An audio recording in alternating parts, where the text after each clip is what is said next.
So today I want to share 5 powerful ways to improve communication skills in your relationship. I mean, this is like, communication is everything in a relationship. If we don't have it, you don't have a relationship, right?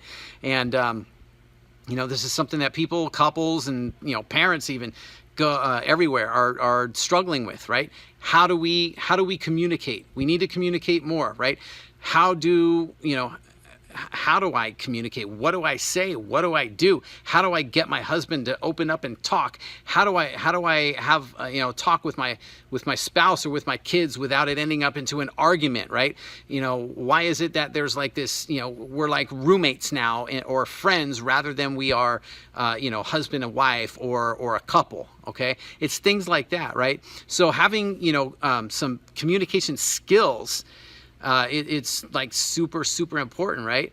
So I'm going to share 5 of them with you, and they're not rocket science, but they are really powerful. So I'm going to share them, and some of it's things that aren't really talked about a lot, and I wish that I would have known this stuff before I got married. I wish I would have known this stuff before I became a dad.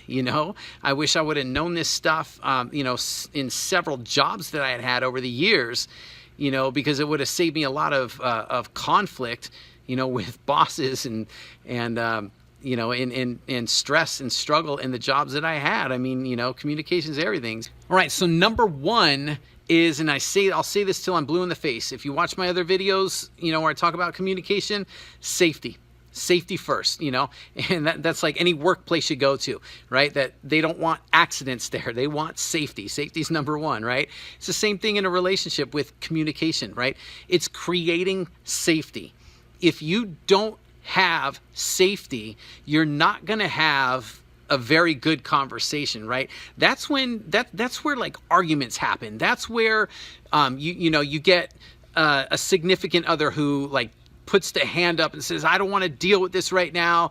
I'm done with this. I don't want to hear about it, right? That kind of stuff. Or they're running away from it, and it all has to do with making sure that, that there's safety there first. So, what I'm talking about with safety is just basically, making sure that there's no negative kind of emotional states or feelings going on within you, or if your spouse or your kid or whoever it is you're talking to, that's what you want to make sure that that there's safety for both of you, right? Where you're in a space where, you're not preoccupied with negative kind of thoughts and feelings. You're in a space where you can really be comfortable and open up, and you guys can talk, so that you're not, triggering each other and ending up in an argument. What starts out as a talk, and then it ends up as an argument because you say something about how you feel. They feel like you're attacking them because really they're pissed off because they had a shit day at work and their boss was all over their ass,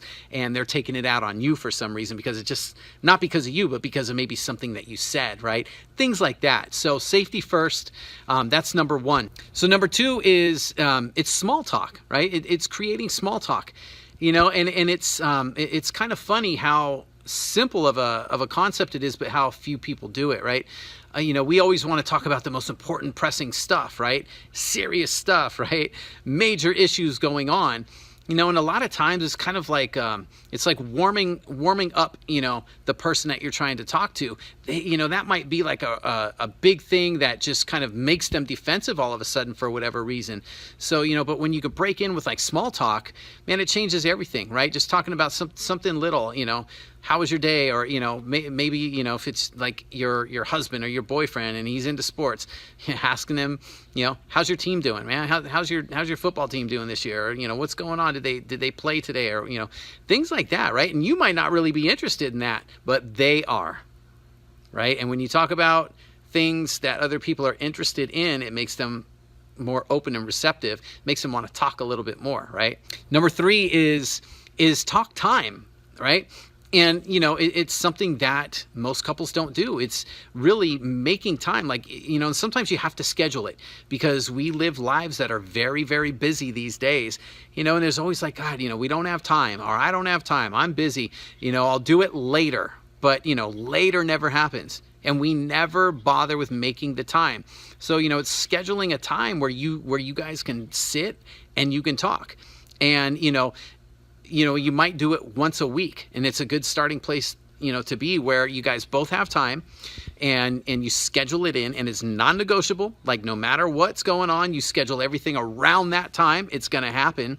And, you know, until that time, you write things down that are important to you, that you want to talk about, and you talk about anything and everything that is important to you, and you guys both do it, you know. And so, you know, having that time, though, is very important, because that's the time where you really are just sitting and talking and connecting, you know, and talking about the things that are important to you, right? Okay, and number 4 is identifying your significant other, if it's them, or your kids, or, you know, your friends or family, or whoever this might be, but it's identifying their quote unquote language, right? And you know, we all kind of have our own language, so to speak, how we communicate, and it's not always verbal. Like, most communication is non-verbal, you know, like up to 90% of it, depending on what you read, right, which studies you look at. But it's like 80 to 90% of communication is non-verbal. That means that we're not saying things all the time. It's very few times that we say what we're really feeling or what we're really thinking, right? So a lot of times we're conveying it in different language, right? So it's identifying and understanding your partner's language, or whoever it is you're trying to communicate with. And then that way, when you identify their language, you can communicate to them in their language. And that's very important, because if that's the way they communicate, that's kind of what they're tuned into, right? So if, you know, let's say that their way of communicating is like, you know, one of mine is by doing things, right? So for whatever reason, that's just how I communicate kind of my, you know, my appreciation or love sometimes, is by doing things. I do things, you know, like around the house, you know, whether it's just like dishes, or whether it's cooking, you know, a dinner, you know, or whether it's, you know, just, you know, taking care of something around the house, you know, laundry, whatever it might be. It's just kind of little, you know, silly, you know, things. Like, to somebody else, it's just like, well, whatever, he's just like taking out the trash, or he's just doing laundry or whatever. But, you know, that's from somebody who doesn't understand that that's how I tend to quote unquote speak. It's one of the ways, right? And so by knowing that, you know, that I speak that way, and if somebody then speaks to me that way by doing something as well, you know, taking care of something for me so I don't have to, that's, you know, for me, like, wow, man, that's, you know, I appreciate the shit out of that, right? Because that's my language, right? So that's what I'm talking about. It's really identifying and then speaking to the other person in their language, because then they get it. And when you're connecting in their language, man, it starts to open things up, right? And communication starts to open up. And then finally, you know, in going with the language thing, it's also making sure that as much as you know their language, that they know your language, right? So it's, you know, kind of, you know, letting them know how you communicate with them, right? If you communicate by maybe showing affection, right? You hold their hand a lot, or, you know, you physically touch them, or you like to hug a lot, or even like kiss, or whatever it might be, you know, they need to know that, like, when you do that, that is like a big way that you're communicating.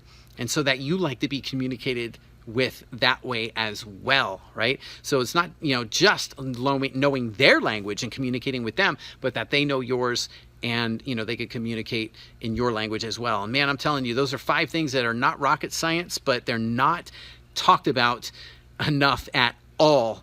And, you know, if you can get those down and really like focus on those, you know, those 5 things, man, it's a huge way that'll really open up communication in your relationship. And that's what it's all about. Because if you start communicating, you start connecting. When you start having connection, man, you know, everything changes. Okay. So hope that helped you out in some way. If you have any questions, let me know, and I'll be back next time with another video. In the meantime, as always, have faith, follow your heart, and trust yourself.